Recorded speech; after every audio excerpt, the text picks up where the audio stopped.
Hello guys, good evening. Welcome to Career Edge. I'm Jatin Sharma over here with you guys to discuss excise inspector Punjab का जो exam होता है students, हम उसको discuss करने जा रहे हैं. उसका जो इंग्लिश का सेक्शन था उसको 1 बाय 1 जितने भी क्वेश्चन से 10 to 15 उसको हम डिस्कस करेंगे. So I am going to give you the solutions also कि इसमें जो है कैसे हमने करना है पॉइंट आउट क्वेश्चंस को कैसे हिट करना है. तो हम देखते हैं. Let's come to the question number 1. Out of the 4 alternatives, choose the one which best express the meaning of the given words. यहाँ पे एक word given है students, that is wholesome. इसका जो है हमें meaning देना है, synonym meaning देना है. So wholesome means क्या होता है, जैसे एक proverb भी है, like if I say bread and butter. This is a proverb in English. In that particular statement, I am using this particular word wholesome. Bread and butter is the wholesome food. Wholesome food means यहाँ पे मैंने ये word use किया students. This is a proverb actually. Proverb है ये. Bread and butter is the wholesome food. Okay, so wholesome का meaning students होता है complete. बाकी जो अदर ऑप्शन है बी राइप है, ripe is the wrong option over here, sound is the wrong option over here, desirable is the wrong option. Complete इसका meaning होता है स्टूडेंट्स होलसम वर्ड का. तो इसका जो सिनोनिम बनेगा, इसका जो कंप्लीट एक्सप्रेस जो मीनिंग बनेगा that would be complete. Come to the question number second. Out of the 4 alternative choose the one which best express the meaning of the given words in form. अब in form जो word है इसका भी similarly हमने first question की तरह meaning देना है. सो इन फॉर्म का जो मीनिंग होता है students, so many words are there. Like if I say feeble, एक तो ये इसका मीनिंग बनता है feebleness. Feebleness we can say, feeble we can say, feebleness we can say. Okay, feebleness. Then there is another one word. यहाँ पे इन options में देखें तो unsteady can't be the similar meaning. Timid कायर होता है, डरपोक होता है, नहीं होगा. नर्वस भी नहीं होता, वीक होता है. एक्चुअली इनफॉर्म का मीनिंग होता है वीकनेस. सो वीकनेस के लिए एक नया वर्ड मैंने आपको दे दिया स्टूडेंट्स यहाँ पे, feeble. There is another word, F से ही वो वर्ड स्टार्ट होता है, that is flimsy. And there is another one word that is frail. तो 3 अलग से मैंने वर्ड बता दिया. राइट ऑप्शन यहाँ पे वीक है. Feebleness is also weakness, flimsy is also weakness, frail is also weakness. तीनों का मीनिंग सेम होता है students, that is weakness. Come to the question number 3. Choose the word opposite in meaning to the given word. Impetuous. Impetuous यहाँ पे एक word है. Okay, इसका हमें यहाँ पे मीनिंग देना है स्टूडेंट्स. इसका मीनिंग होता है लैक, मीन्स जो केयरफुल नहीं होता. Which is not cautious, which is not careful. तो हमें ऑपोजिट मीनिंग देना स्टूडेंट्स, यहाँ पे सिनोनिम नहीं देना. ऑपोजिट मीन्स उल्टा देना हमने. Okay, so it's opposite would be cautious. Cautious क्या होता है स्टूडेंट्स? केयरफुल. केयरफुल. और इसका मीनिंग होता है लैक ऑफ केयरफुलनेस, मतलब जो कमी होती है जिसमें जो केयरफुल नहीं होता, केयरलेस होता है इंसान, उसको इम्पेचियस बोलते हैं. और इसका जो राइट एंटोनिम बनेगा that would be cautious. Okay, careful के लिए एक और वर्ड भी हम बोल सकते हैं, जैसे जो बहुत सावधान रहता है उसको मेटिकुलस भी बोलते हैं. मैं अनदर वर्ड भी आपको करवा रहा हूँ. It's meticulous also, we can say meticulous also. It's METICULOUS. Meticulous का वही मीनिंग होता है वेरी केयरफुल, जो छोटी छोटी बातों का ध्यान रखता है. कॉशियस बता दिया और meticulous can be there. Clear? Like Mahatma Gandhi was a meticulous leader, he was a cautious leader. छोटी छोटी बातों का ध्यान रखते थे. तो ये हो गया हमारा. Come to the next question 4th. Choose the word opposite meaning. Means 2 पहले सिनोनिम दे रखे थे, 2 यहाँ पे एंटोनिम दिए हो students. To the word given approached. Approach का मीनिंग क्या होता है? अगर हम यहाँ पे बात करें, हमें ऑपोजिट मीनिंग देना है स्टूडेंट्स. तो रीच्ड और अराइव्ड तो थोड़ा सिनोनिम सेंस में जा रहे हैं, तो ये तो आ नहीं सकते यहाँ पे. ओके, अप्रोच का मीनिंग होता है पहुंच होना. Reach we can say, arrived we can say. Okay, तो इसका आंसर हम यहाँ पे लेंगे students D, that is reproached. इसका मतलब होता तो डिसलाइक है, डिसअपॉइंट है, बट यहाँ पे और सेंस के अकॉर्डिंग रिट्रीट का मीनिंग टू मूव बैक होता है. इसका मीनिंग टू मूव बैक होता है, पीछे हटना.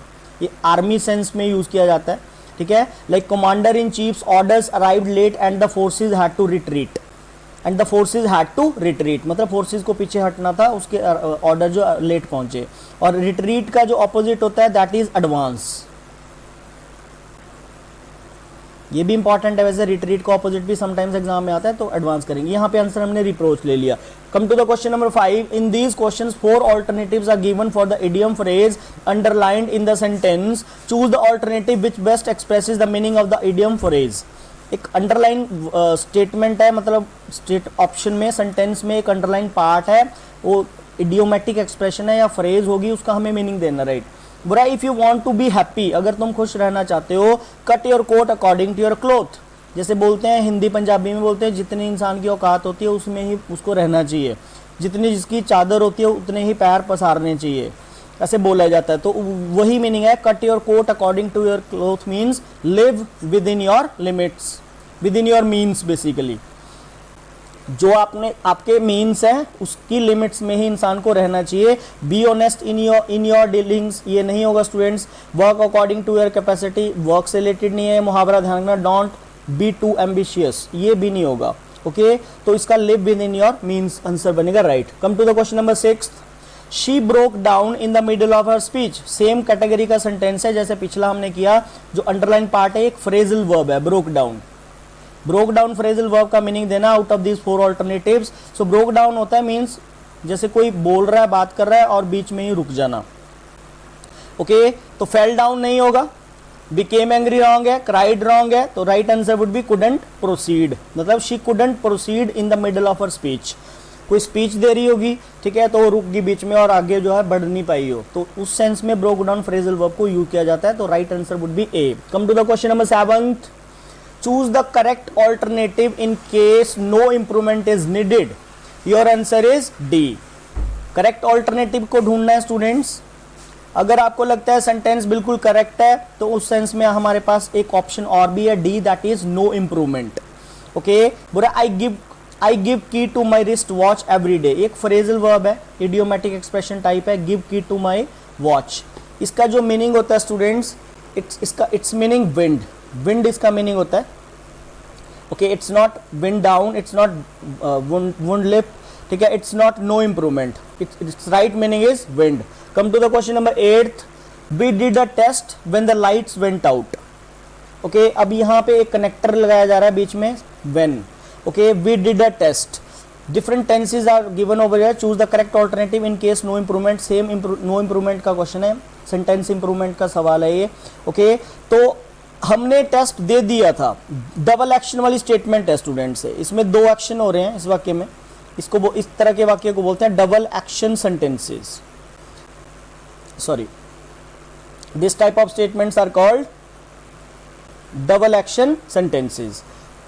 2 actions are going on in this particular statements, और 2 एक्शंस में कभी भी मिड में भी 4 आए। So earlier we have to use past perfect, that is had plus V3, and later on we have to use simple past।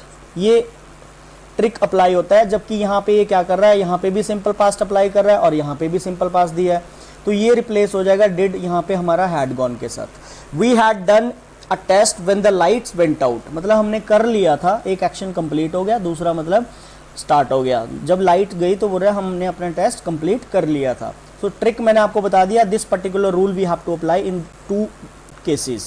Okay, come to the question number 9th, one who eats human flesh। Okay, जैसे Hollywood movie की बात करें, may be आपने देखी हो तो wrong turn movies के कई पार्ट आए हुए हैं।